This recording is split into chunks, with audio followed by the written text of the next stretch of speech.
Welcome to the world of participant-oriented evaluation approaches. We'll begin by presenting the evaluation's history, from its origins to contemporary approaches. Next, we'll discuss strengths and limitations, and we'll conclude with two authentic examples of the participant-oriented approach. Participant-oriented approaches involve stakeholders of the program in the evaluation process. They emerged in response to some flaws of the former methods in the 1970s. Today's various approaches can be divided into two streams: practical participative and transformative participatory approaches. In the 1970s, Robert Stake changed evaluation dramatically and opened the door to today's participant-oriented methods. His approach was new in its flexibility and responsiveness to the particulars of the program versus traditional social science research methods that focused on causality. An advantage of Stake's approach is that it gave legitimacy to different views of the stakeholders because he believed goodness is strongly dependent on the situation. A disadvantage is that the approach did not try to include underrepresented stakeholders, and the evaluator controlled the whole evaluation process. It was Egon Guba and Ivana Lincoln who developed Stake's approach. They argued the evaluator should study the program in situ to understand multiple realities of stakeholders. They also argued the evaluator should play a more active role as a negotiator to get stakeholders to take action. Stake, Guba, and Lincoln are founders of participatory evaluation. They transformed the way evaluation was conducted in the 1970s and 80s, and since then these approaches have diversified and become more sophisticated. Next, we will present the major contemporary approaches. Practical participatory evaluation, described by Cousins and Earle, is when stakeholders are heavily involved in the evaluation to improve the usefulness of the findings. Control of the evaluation is balanced between the evaluator and these stakeholders. This approach is generally used for formative assessments for program improvement. Practical participal evaluation is the opportunity for primary stakeholders to gain technical skills in evaluation and to allow development of a sense of ownership. This results in the power to act on evaluation findings. A drawback to this approach may be its lack of template. Every evaluation depends on its context.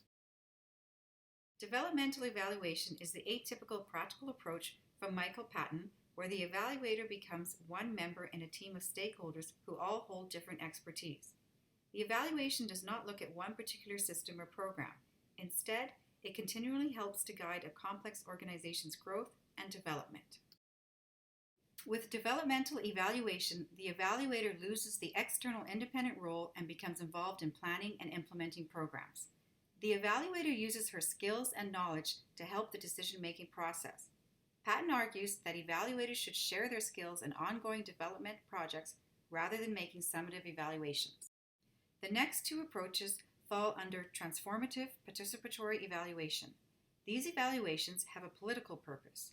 One such type is empowerment evaluation, developed by David Federman in the 1990s. Empowering stakeholders and supporting them to reach self-determination in evaluation is the main goal. Empowerment evaluation has been criticized for its ambiguity. Although the crucial factor should be stakeholder control, reviews of empowerment evaluations have shown that many steer away from its principles. Some even question whether empowerment can call itself evaluation. Can an evaluator steeped in ideology credibly assess a program or policy? House & Howe's deliberative democratic evaluation is founded on democratic values and concern for social justice. Most importantly, all stakeholder groups get involved through dialogue with the evaluator. In-depth participation is forfeited for greater equality and inclusion. However, sometimes stakeholders are unable to articulate their real interests. Deliberative democratic evaluation emphasizes deliberation. The evaluator controls this process. After dialogue with all stakeholder groups, the evaluator uses reason and evidence to draw conclusions, taking stakeholder bias into account. House & Howe's approach has been criticized for being too ideal. The strengths of all participant-oriented evaluation approaches originate with the stakeholder.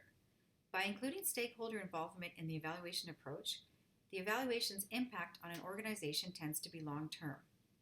These changes might impact individual participants, parts of or whole organizations, and/or society in general. Limitations of participant-oriented evaluation approaches concern both the evaluator and the stakeholder. Stakeholder involvement, or lack thereof, can lead to biases in the evaluation, which in turn may decrease the credibility of the evaluation. Other limitations include both time and money. The rationale for using the participant-oriented approach comes from Booty, who found 3 reasons for using this approach. First, including stakeholders in the evaluation process. Second, promoting evaluation utilization. And third, allowing stakeholders to have an equal say in the evaluation process, regardless of their position in the organization. Researchers from Brigham Young University chose the participant-oriented evaluation approach because of its inclusionary nature regarding stakeholders, leading to greater acceptance and utilization of the evaluation. In a second example, researchers from Monash University opted for this method because it exposed pedagogical values, extended thinking, and created shared ownership of the decisions made. Evaluators of participant-oriented evaluation approaches learn from and with stakeholders to ensure that their evaluation is both valid and useful. This is achieved in 3 ways: by selecting stakeholders to participate in the study, by determining the level of involvement of those stakeholders, and by determining the level of control the evaluator has during the evaluation process. Evaluators have the skills, while stakeholders have the knowledge. Working together, evaluators and stakeholders can produce an effective, useful, and valid evaluation that can have a lasting impact on the individual participant, the program or organization, and/or society in general. Thank you for listening.